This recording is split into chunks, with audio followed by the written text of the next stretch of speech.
Assalaamu calaykum. Ku soo dhowow kanaalka Subeeristaan. Maanta waxaan ka hadlaynaa shanta ciidan ee adduunka ugu xoogga weyn ee daawasho wacan.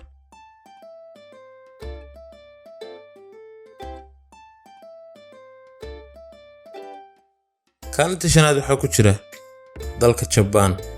Dalkaas oo ciidankiisu gaarayo 247,000 oo askari oo active ah iyo 56,000 oo askari oo kayd ah. Wuxuu leeyahay dalkaasi 300 oo diyaaradood oo kuwa dagaalka ah iyo 750 diyaaradood oo helikobtara. Wuxuu leeyahay 1,000 kaare iyo 3,000 oo gawaarida gaashaaman ah. Sidoo kale wuxuu leeyahay 40 markab oo dagaal iyo 20 gujis iyo 4 markab oo kuwa diyaaradaha qaada. Kaalinta afraad waxaa ku jira dalka Hindiya. Dalkaas oo ciidankiisu gaarayo 1,400,000 oo askari oo active ah iyo 2,000,000 oo askari oo reserve ah ama kayd ah. Hindiya waxay leedahay 700 oo diyaaradood oo kuwa dagaalka ah iyo 745 diyaaradood oo helikobtar ah. Sidoo kale waxay leedahay 4,292 kaare iyo in ka badan 8,000 oo gawaarida gaashaaman ah. Waxay leedahay 23 markab oo dagaal iyo 16 gujis. Miisaaniyadda difaaca loogu talagalay dalka waxay gaaraysaa 61 bilyan oo dollar. Kaalinta saddexaad waxaa galay dalka Shiinaha, kaasoo ciidankiisu uu ka badan yahay 2,180,000 oo askari oo active ah iyo 500,000 kale oo reserve ah ama kayd.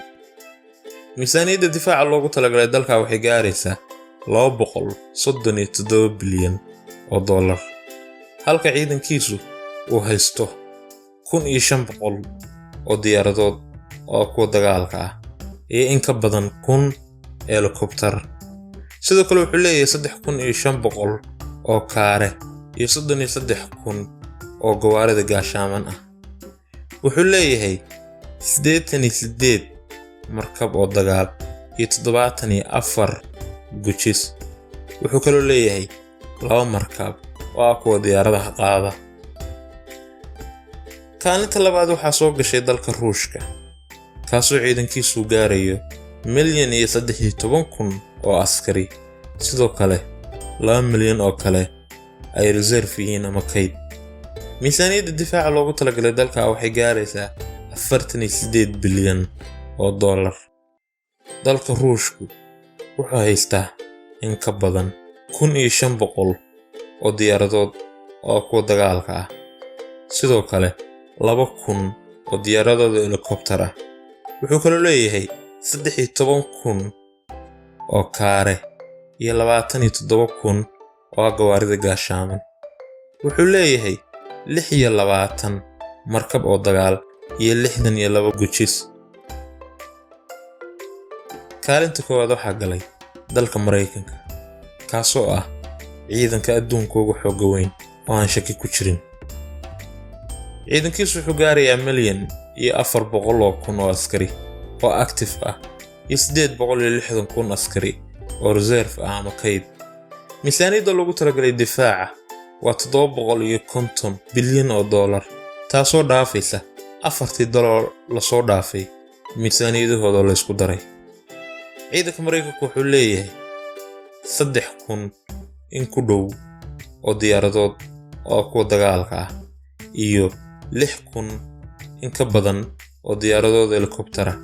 Sidoo kale wuxuu leeyahay in ka badan 6,000 oo kaare iyo 39,000 oo gawaarida gaashaaman. Wuxuu leeyahay 91 markab oo dagaal iyo 20 markab oo kuwa diyaaradaha qaada.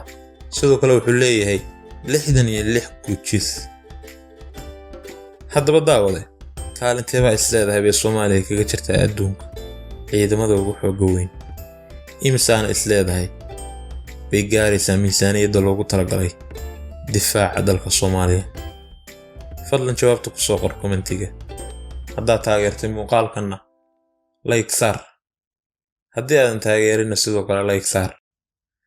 haddaadan naga mid ahayn hadda naga mid noqo oo subscribe garee kanaalkeenna. mahadsanid.